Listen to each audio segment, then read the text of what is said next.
नमस्कार, मी आजच्या न्यूज अनकटमध्ये आपले स्वागत. पाहूया त्याच्या ठळक घडामोडी.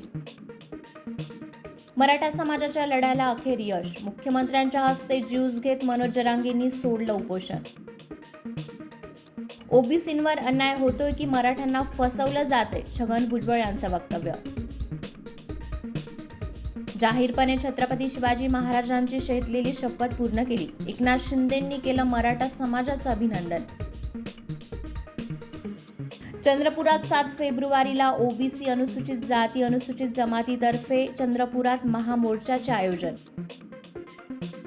आपच्या आमदारांना भाजपकडून 25 कोटींची ऑफर. अरविंद केजरीवाल यांचा मोठा गौप्यस्फोट.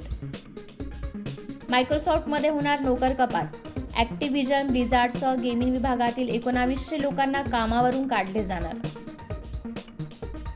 इस्रायलचा गाझावर रात्रभर बॉम्ब वर्षाव. मृतांची संख्या 26,000च्या पुढे. गांजा घेतल्यानंतर मला मजा येते. नवाजुद्दीन सिद्दीकीचा खळबळजनक वक्तव्य. FIH हॉकी 5S महिला वर्ल्ड कपमध्ये भारत संघ पोहोचला फायनलमध्ये. रोमहर्षक सामन्यात दक्षिण आफ्रिकेचा केला पराभव. आणि अंडर-19 वर्ल्ड कप स्पर्धेत मोठा उलटफेर. अफगाणिस्तानला धूळ चारत नेपाळचा सुपर 6 मध्ये प्रवेश. धन्यवाद.